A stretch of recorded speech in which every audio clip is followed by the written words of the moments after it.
I'll put the topic into three parts.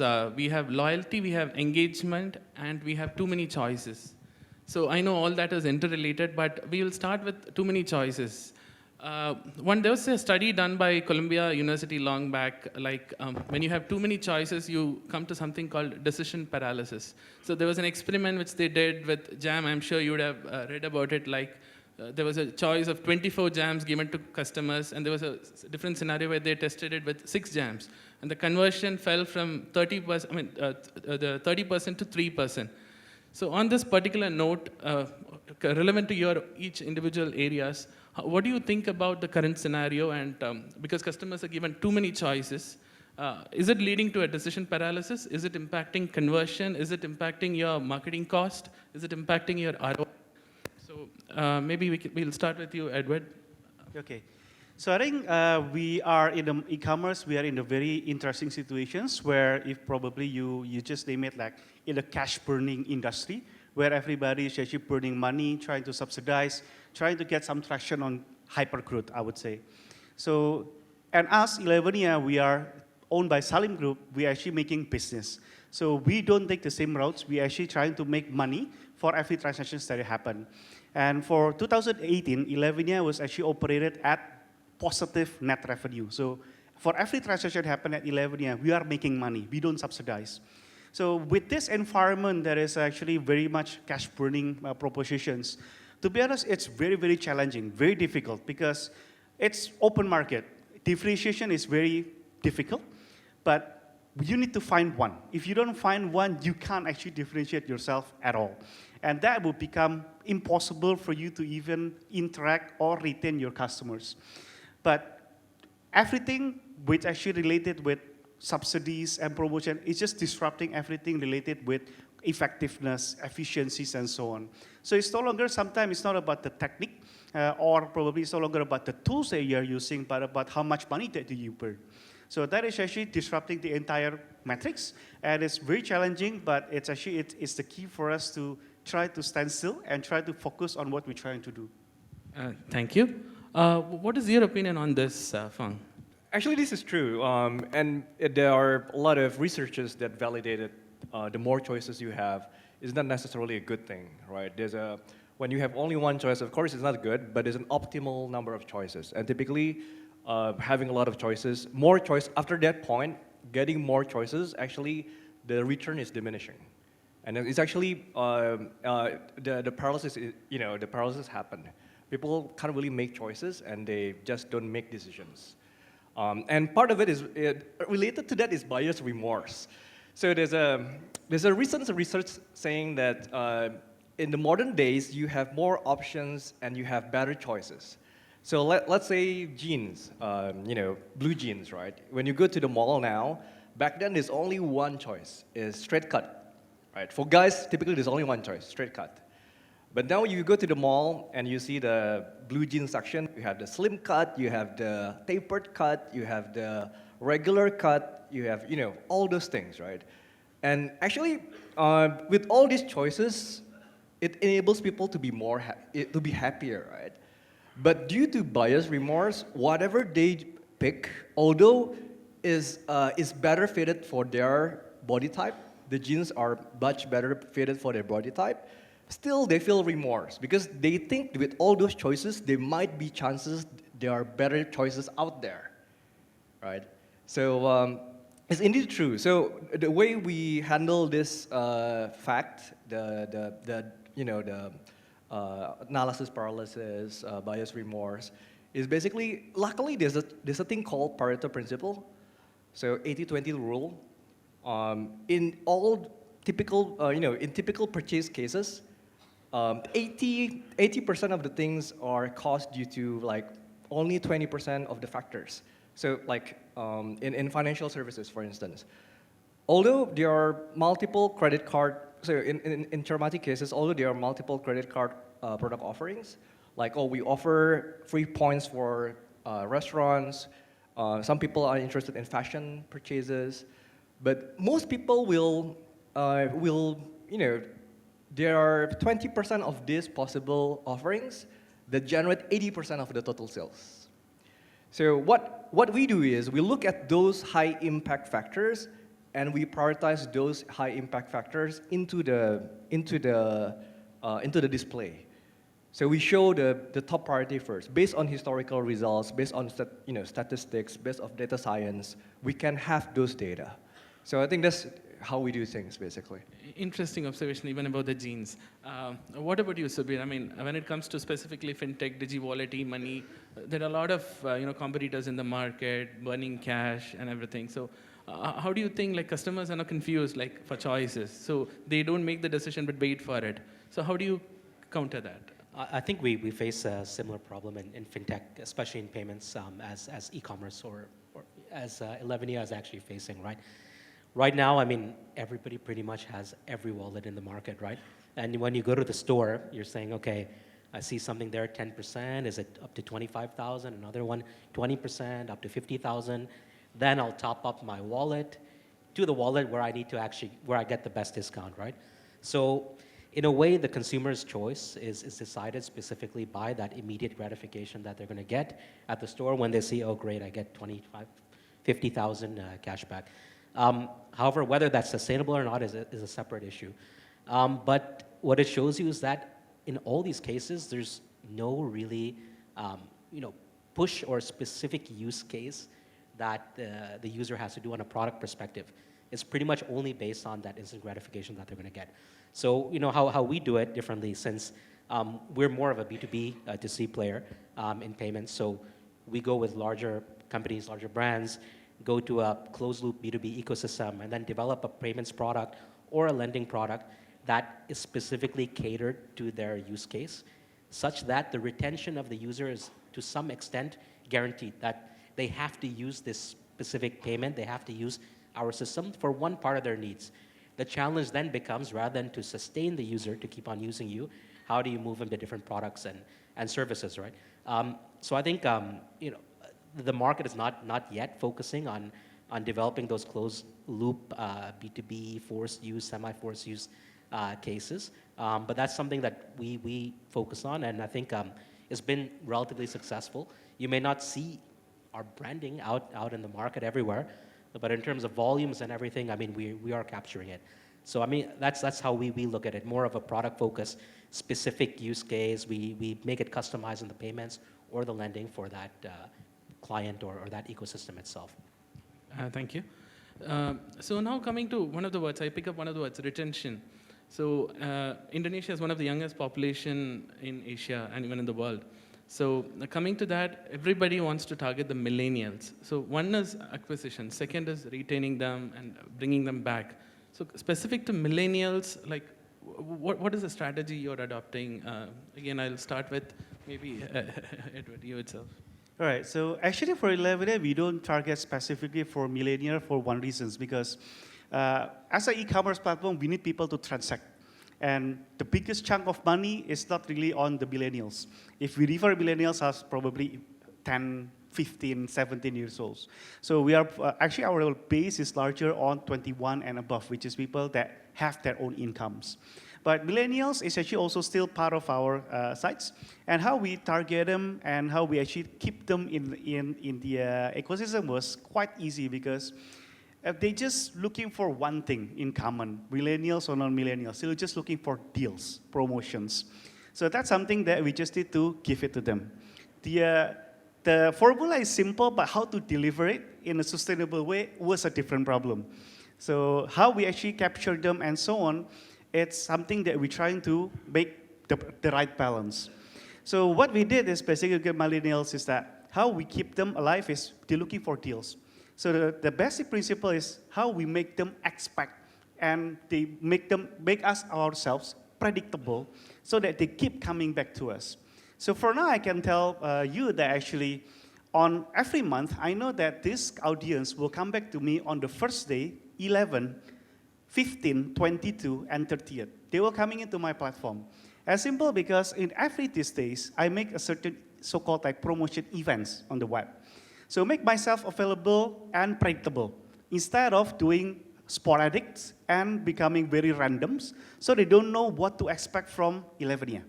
So that's how we do it. So just to focus on what they're looking for, promotions, make it predictable, make them excited.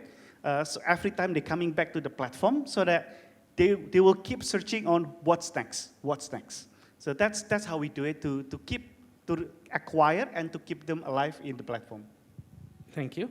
I extend the same question to you, Fang. Like, again, to quote a metrics, it is like Nielsen came out with a number that 7% is the brand loyalty quotient for millennials. Again, 18 to 35 when I say millennials.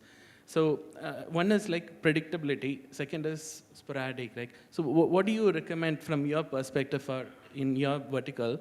Like, do you think that because if it is a predictable, then people wait for that, right? People don't engage until the offer comes. But similarly, if it is unpredictable, it's a different thought process. So what do you feel about that? Well, I think it's the same with Elevenia. So we don't really segment or market it based on generations per se, because we are. If you look at the financial marketplace that we have non-collateralized loans, we have credit cards, we have insurance, right? So we are targeting those people that have natural tendencies to have these needs, the needs for these financial products, but not necessarily the generation per se. And typically for credit card, typically they are more, so typically it's young professionals. Not necessarily millennials, can be millennials, but that's not, like we don't really segment and focus on, that particular, based on millennial behavior. We just position ourselves when they need to have credit cards, when they need to have non-collateralized loans, we are there.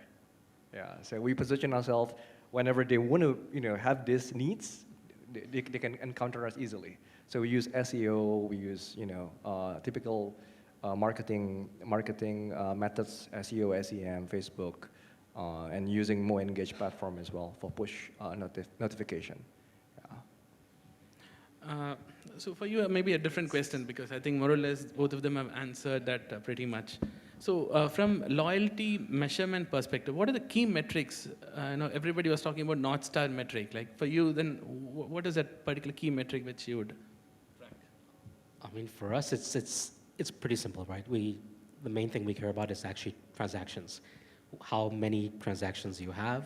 Is it daily? Is it weekly? Is it monthly? And that's the measurement of retention. And of course, on the use case development. So if you're only a single product transactor or a multi-product transactor, but what we try to do to engage the user more is because we have various products, whether it be lending or payments or remittance, we try to combine the use case to make the user in a way more loyal and retain them. For example, the most annoying thing about a top-up wallet is that you actually have to top it up, right, with cash. It's not linked directly to your account like WeChat in China, a direct debit. So the point is, if you have a very loyal customer and he's about to transact, you want to make the user experience as easy as possible for him to actually do it. So we put out a product based on selected profiling of users, of a buy now, pay later. People have it, but the way we do it is we automatically assign you a credit line at the back. We don't charge you anything, actually, no interest, just so it makes your life easier to transact on the platform for the specific use cases that we have. And that actually has reduced quite a lot of droppage. So if we track transactions not being completed because you have to top up and then you don't have enough money. But then again, when you go somewhere and actually top it up, let's say if you're not doing it by a bank counter, going to an offline point and topping up, you might as well buy the product there. So we just lost a sale, right? So it's dramatically increased the number of transactions, actually reduced the failure rate, and users we see users preferring to just keep on using that facility and then paying and topping up later just to repay that facility versus actually physically topping up money into the wallet. So I mean, we use product-based we adjust our product to make the user more loyal, rather than the standard approach of just giving points and et cetera, et cetera. Yep. Thank you. So next thing, what I just wanted to ask is, again to Fang, would be like machine learning, AI, everybody is talking about hyper-personalization. So what kind of strategies have you adopted? And in fact, in terms of machine learning AI space? Well, I think the most obvious one, because we are in the financial industry, machine learning is really helpful in terms of risk management.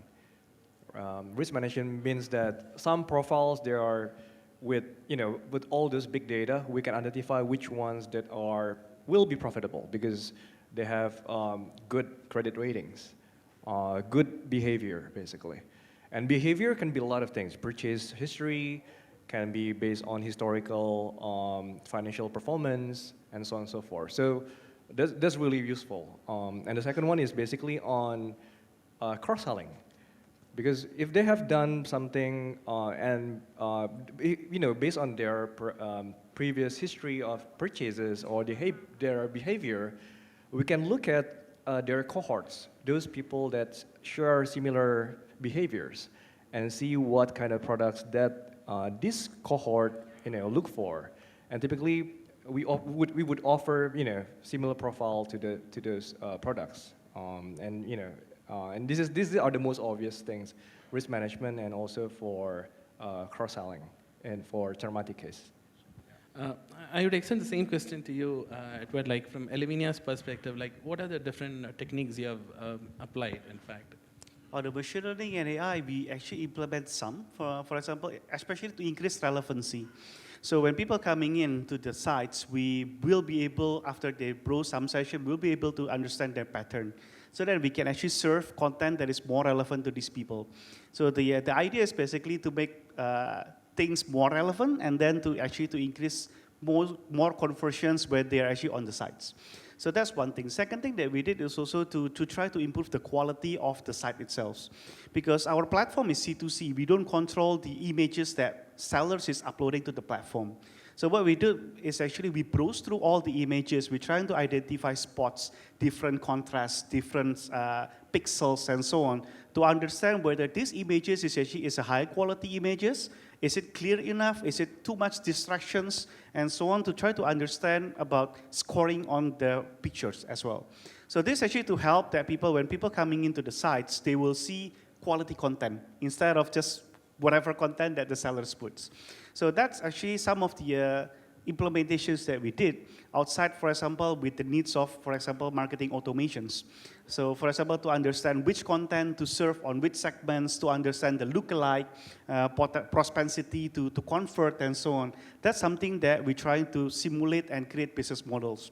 So we would be able to understand, for example, in this kind of segments, if we run campaigns towards this kind of products, the likelihood for them to convert is this much. So that actually could help us to prioritize on the efforts, because we do have limited resources. So this machine learning and AI will help us to actually to automate certain things so that we can focus only on the most impactful things for us to do. Thank you. Next, we will take up a question which won the online contest hosted by MoEngage. It was won by Miss Melissa, and her question was a user experience and price war. Among all this, how are the startups competing against the biggies? So maybe I'll start with you. Well, obviously, we can't compete against a price war, and we don't intend to. I mean, it's not our strategy. So because we are not going to compete in that type of burn type market, then like you just mentioned, the product and the use case development actually has to be quite superior and strong within the ecosystems that we're going after. And our strategy has been that instead of burning that amount of cash, it's more efficient for us to invest in an ecosystem, whether it be in either investing in another startup or building the ecosystem ourselves if it's not digitized. And that has led us to one is a supply chain management business where we digitize supply chain, but then we can introduce our payments across the supply chain, which gives us better access to data. Since we have better access to data across the whole chain, we can do lending, and then we convert those offline points of remittance. So it's and it's very sticky, right? I mean, once you build that chain, it's extremely difficult for somebody to come in and rebuild that. And we work directly with principals, so FMCG companies and et cetera, to do it. Yeah, I mean, that's really how we view it. So we rather invest, build a specific use case in an ecosystem rather than burn it. And that burn that we save actually allows us to provide a better product offering to them eventually. I understand and agree with you, in fact. So we'll go to the last question, in fact, of the day. It's on gamification. So again, loyalty 3.0, famous concept. On gamification strategy for ensuring loyalty, be it millennials or be it any segment, are you taking any initiatives? Do you, first of all, believe that, okay, gamification plays an important part in retaining customers and bringing customers? Because like Tokopedia has launched it, Gojek has launched it, a lot of people here have started experimenting with different types of gamification. So what is your opinion on that? So gamification, we do implement, and we do believe that gamification has, would bring a good return on investment for, marketing. So what we do is basically so to apply for credit cards or to apply for loans, typically you'll have these long forms with a lot of fields, right? So instead of saying, hey, you got to fill this 3 pages or 5 pages, we can make it fun. So we can make it, you fill these pages, the first page, and then you hit a milestone, right? But you can submit those only with those fields, minimum fields, right? But if you submit more data, which is supplementary data, which will basically increase the probability of him, for the applicant to get the loan or credit card, then we will provide incentives, right? So instead of just giving the entire form, we basically separate into multiple chunks. That's what game do, right? They just don't give you a very tough goal. They will give you multiple levels with gradual increase of difficulty. So it will bring you to the full completion with very good data, very good supplementary data, but they make it fun. So so it's true, and we have implemented that as well. That's interesting. Edward, I think final note from you on this particular topic itself, from gamification perspective, e-commerce specific, how has been, what have you implemented? Yeah, gamification. We try a lot of gamification actually at 11 year, which unfortunately I don't think we crack it yet. The unconvenient truth. I didn't put it this way. The market was educated in such a way that it's actually to receive instant gratifications. Like what Subir mentions about cashbacks and so on. That's all instant. So this market was probably, I don't think the concept of gamification is not right, but I think the market in such a way is still on the era of instant gratifications. So they would like something that is instant, they can use it straight away. So gamifications, I think there are a lot of potentials, but a lot of work, especially from ourselves as well, 11 year, we haven't cracked it yet. So we put different incentives, different mechanics and so on, but participations, there are participations and so on. But the appreciations and the response compared to anything that is instant, it's very different. So it's easier to get impact on something that is quite instant rather than gamifications. So I think still a lot of rooms for us to understand more about how we create that. As a matter of fact, as an e-commerce company, we don't build proper games, that's for sure. And then if there is a games and then the incentive is something that you need to jump up and down, left, right, and center before you get something, people will say, I'll just take something that is quite easy, cashback, that's it. So then it's, within the current situation, I think it's still more challenging, but I think if the market is mature enough, where people is actually not being entertained or probably spurred with a lot of freebies instead, I think that will work. And that, I think, probably in such a way will help to create something that is more sustainable, because people will keep coming back, re-engage with better games and so on. But probably for today, it's still in a very challenging areas, at least from our initial tryout for a couple of times. Thank you, Edward. I think now we can open it for the audience. Do you have any questions for the panel?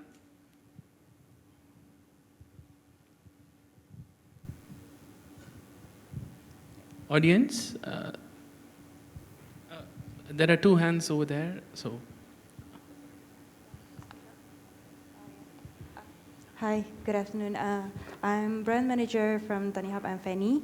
I would actually like to ask what is actually the metrics for something that is as intangible as brand loyalty? Because for me, it's very, very challenging right now being in a company who actually, we are data driven, but we are also would like to, measure our brand loyalty or brand equity in some way. And I would like to know what is your take in terms of like qualitative and quantitative quality of a brand?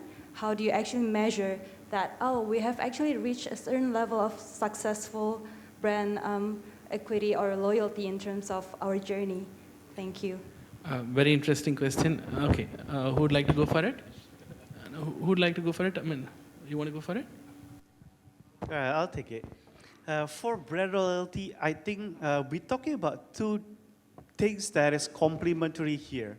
I think when we talk about analytics and so on, we're talking about more toward business performances, or we're talking about our own performances. Well, that actually consists of multiple different factors, right? And brand is one of that. So I don't think actually it's one on another, measuring brand loyalty and the business. I think it's supposed to be done both. Because brand equity is something that you can't really measure based on, for example, number of returnings and so on. That is a business indications. That can be an indicator, but probably not able to define as this is the brand loyalty is this score, for example. So I think I would say like the measurement of brand equity and loyalty, it's still in the traditional era where you engage an agency, you open up panels of like thousands of people trying to measure whether you compare to the rest. There is a lot of metrics of doing brand equity, right? So I think that's still, for me, is still relevant. Because for example, like us, I was actually worked with OLX before, and I know with 11, yeah. People was asking me like, I never heard of OLX. OLX is doing okay, is OLX still alive? Yes, OLX is alive and doing great. Why do you think so? Because there's no advertising. I would say that's where you witness the strength of brand equity. Because when you build a very strong brand equity, even you are not access, you don't spend on advertising, your business still running smooth as it is. So that's where you will find like, wow, why the business is still continue going? Because your typical mathematics that you need to spend this to get this doesn't work there. So that's what equity means, right? Because you build something, you invested heavily at the beginning, and when you don't actually put money to continue doing the spending, you're still getting some return and your business number is doing well. So I think this complement to each other, not one or another. So that's probably my perspective. Same case with 11 year. You don't see 11 year advertised everywhere where everybody is actually probably blocking 4 or 5 national TV altogether. But is 11 still doing business? Yes, we're still doing business and we're making money. Where it's come from? Because we already invested like trillions of rupiah in the first 3-4 years when we are operating in Indonesia, and that's convert to what we call brand equity. So even when we don't invest on advertising, we still gain something. People still remember 11 year. Top of mind is one part of equity, right? So when people still have top of mind, we still have business. So equity will sustain longer than, for example, your business KPI like discounts, conversion. It's just the impact, the results. But that comes from the branding aspects that we built since the beginning. Probably that's my personal point of view. Are there any more questions? I think there's one more.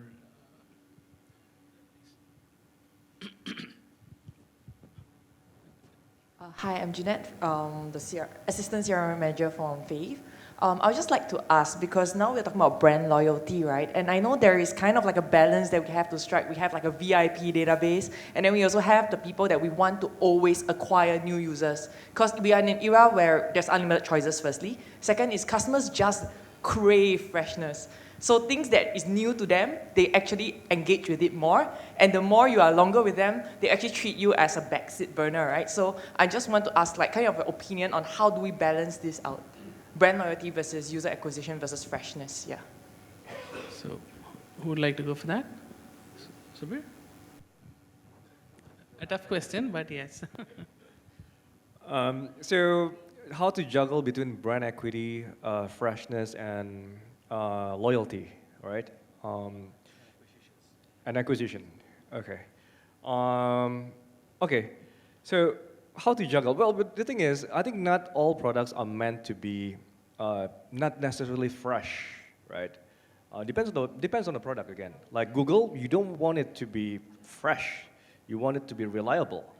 Payment, fintech, typically, you don't want it to be fresh, by the way. You want it to be reliable. So that's I think the most important thing is before asking whether we have to juggle is whether it's like what's the brand that we are looking for, right? What is the most competitive advantage that we are striving for? Again, for Cermati, and for a lot of cases, it takes like a really deep look into the business. What are we fighting for? What should we be famous for? And for Cermati, is basically we want to be the one-stop shop. So we don't need to be fresh, to be very frank. So we don't have that problem, to be very frank.